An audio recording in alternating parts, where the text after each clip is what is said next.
ኢራን የሆርሙዝ ሰርጥን በተሰጣት ጊዜ ገደብ የማትከፍት ከሆነና የቀረበላትን የስምምነት አማራጭ የማትቀበል ከሆነ የኃይል ማመንጫዎቿ ይወድማሉ፣ መሰረተ ልማቶቿ ዶጋመድ ይሆናሉ፣ ኢራንን ወደ ድንጋይ ዘመን እንመልሳታለን።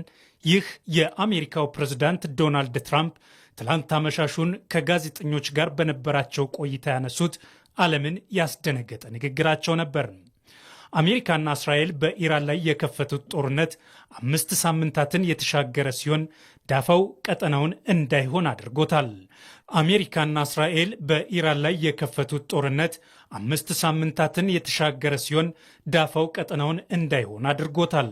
የጦርነቱ ጦስም ለዓለም ሀገራት ተርፎ በነዳጅ እጥረትና በኢኮኖሚ መቃወስ ዓለምን መናጥ ጀምሯል።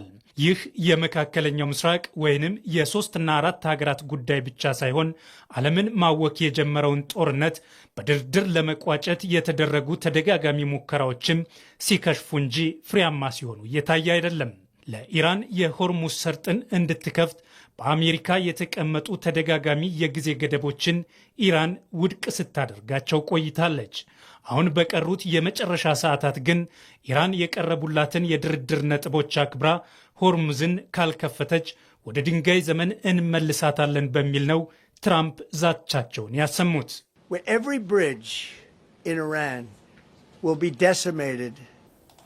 ኢራን ያቀረብንላትን የሰላም አማራጭ የማትቀበልና የሆርሙዝ ሰርጥን የማትከፍት ከሆነ የኢራን ድልድዮች የሚወድም ይሆናል። የኢራን የኃይል ማመንጫ ጣቢያዎችም ድጋሚ አገልግሎት መስጠት በማይችሉበት ደረጃ ይቃጠላሉ፣ ይጠፋሉ። ሙሉ በሙሉ ነው የሚወድሙት። እኛ ኢራንን ሙሉ ለሙሉ ለማውደም 4 ሰዓታት ብቻ ይበቁናል። ጊዜ ሰጥተናቸዋል። በእነዚህ ሰዓታት ውስጥ የማይስማሙ ከሆነ ግን ወደ ድንጋይ ዘመን እንመልሳቸዋለን።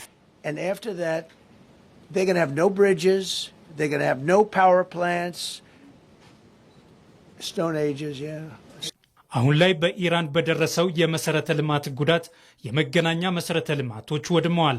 ይህም የድርድሩን ሂደት በማጓተት እያሳደረው ያለው አሉታዊ ጫና ቀላል አይደለም። ትራምፕም ይህንን ጉዳይ በመግለጫቸው ያነሱ ሲሆን በዚህ ጦርነት ኔቶ ከአሜሪካ ጎን ባለመሰለፉ ማዘናቸውንም አንስተዋል። ኢራን የቀረበላትን የተኩስ አቁም ጥሪ በቋሚነት ጦርነቱን ማቆም አስፈላጊ ነው በሚል ውድቅ አድርጋለች። የቴህራኑ መንግስት አሜሪካ ላቀረበችው የተኩስ አቁም ምክረ ሐሳብ ምላሿን በፓኪስታን በኩል ማስገባቷ የሚታወቅ ነበር። ኢራን ለአሜሪካ ያቀረበችው ባለ 10 ነጥብ ምላሽ የተኩስ አቁምን ውድቅ የሚያደርግና በቋሚነት ጦርነቱን ለማቆም ፍላጎት መኖር አለበት የሚል ነው። አዲስ ጥቃት በኢራን ላይ የሚፈጸም ከሆነ አጸፋዊ ጥቃቶቹ የከፉ እንደሚሆኑ የኢራን ወታደራዊ ቃል አቀባይ ኢብራሂም ዙልፋቃሪ ማስጠንቀቃቸውም የሚታወስ ነው። ንጹሐን ዜጎችን ዓላማ ያደረጉ ጥቃቶች ከተደገሙ ቀጣዮቹ የማጥቃትና የአጸፋዊ እርምጃዎቻችን የበለጠ አስከፊና መጠነ ሰፊ በሆነ መልኩ ይከናወናሉ።